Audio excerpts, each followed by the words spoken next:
Halo,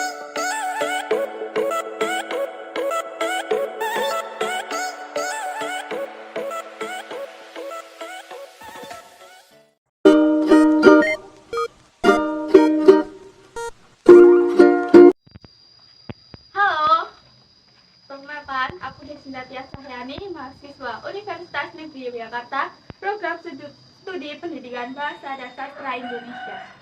Di sini aku akan membacakan cerpen berjudul Ruang Hening. Ruang Hening merupakan cerpen karangan Filzah Gaisani, telah lolos moderasi pada 17 September 2023. Ruang Hening. Menjadi mahasiswa semester akhir merupakan sebuah fase terberat bagi beberapa orang, termasuk aku. Menjadi anak pertama, perempuan juga, bukanlah hal yang mudah. Berbagai ekspektasi orang tua menjadi beban tersendiri untukku. Aku takut mengecewakan mereka. Aku takut tidak bisa membuat mereka bangga. Aku dituntut untuk harus bisa mandiri, melakukan apapun sendiri. Saat usiaku mulai memasuki kepala dua, disinilah semuanya bermula. Saat ini, aku tengah duduk di ruang keluarga, bersama kedua orang tua dan juga adikku.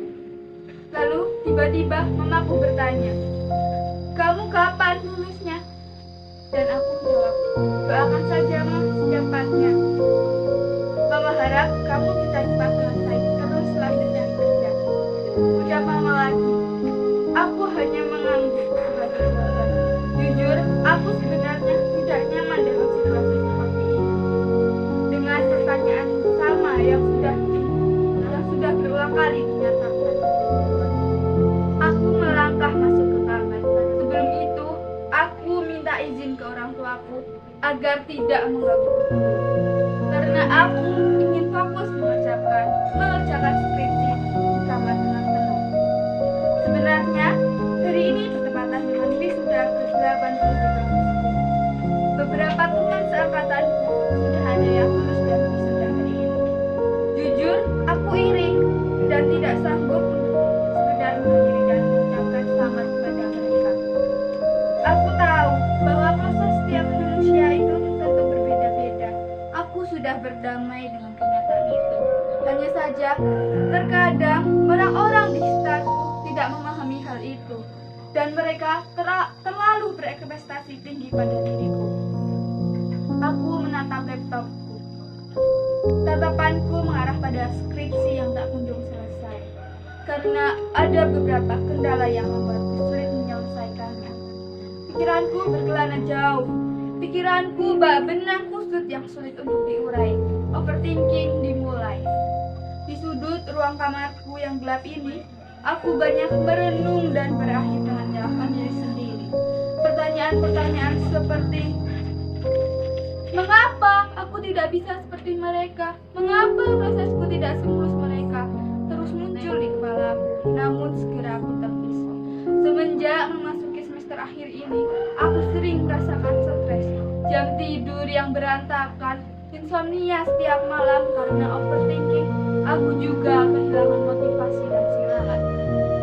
Bahkan, dinding di kamarku menjadi saksi bisu bagaimana gelisahnya diriku meninggalkan masa depan. Aku yakin, bukan aku saja yang merasakan hal ini. Banyak mahasiswa semester akhir di luar sana yang juga merasakan hal yang sama denganku. Dulu, saat awal masuk kuliah, aku termasuk mahasiswa yang aktif dan kritis. Bahkan, aku juga aktif di beberapa organisasi intra dan ekstra kampus. Aku merasa diriku yang sekarang berbeda dengan diriku yang dulu. Dulu, aku adalah anak yang ambis. Indeks prestasiku di atas 3,5. Bahkan ada yang 4,0. Tetapi sekarang seperti tak ada gairah untuk menyelesaikan apa yang sudah kumulai ini. Aku merasa kesepian karena sudah tertinggal jauh oleh teman-temanku. Setiap melihat story mereka saat seminar proposal dan sidang kolegium, aku menjadi minder. Bahkan teman-temanku yang dulu tidak begitu mencolok ketika di kelas bisa mendahuluiku. Hal itulah yang tak kusangka. Aku sudah berusaha semaksimal yang bisa. Limit kemampuanku hanya aku yang tahu. Aku yakin Tuhan sudah menyiapkan rencana yang indah. Aku akan berjalan dengan hidup. Aku akan menghadapi proses pengisian aku untuk balik menghadapinya. Aku sudah terlalu jauh. Tak boleh ada kata mundur. Aku berterima kasih kepada diriku sendiri yang sudah kuat untuk sampai pada titik ini. Dan untuk kamu yang juga sedang berada di posisi ini, percayalah, ada rencana indah yang telah Tuhan siapkan untukmu. Ada baju toga yang menantimu dan ada senyuman bangga dari kedua orang tua yang akan menemanimu di hari bahagia nanti. Tetap semangat dan jangan lupa bersyukur. Nikmati proses karena kita adalah orang yang hebat versi diri kita sendiri. Review singkat mengenai cerpen ini adalah penulis menggunakan alur maju karena pada cerita ini penulis menggunakan runtutan kejadian sebab akibat. Lalu tokoh yang digunakan pada cerpen ini adalah tokoh aku dan juga mama. Latar tempat yang digunakan pada cerpen ini adalah ruang keluarga, dibuktikan melalui paragraf yang berbunyi, saat ini aku tengah duduk di ruang keluarga bersama kedua orang tua dan juga adikku. Lalu tiba-tiba mamaku bertanya. Lalu latar suasana yang digunakan adalah latar kesedihan, kegelisahan, dan keputusasaan.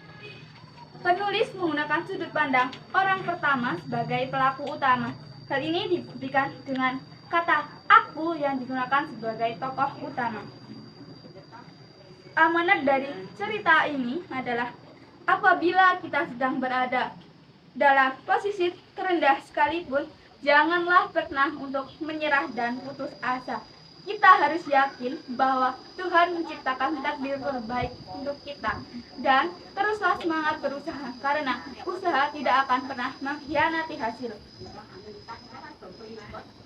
Dan jangan pernah menyamakan diri kita dengan orang lain, karena hanya diri kita sendiri yang tahu proses kita, dan kita sudah selalu berusaha menjadi versi terbaik dalam diri kita. Sekian, terima kasih.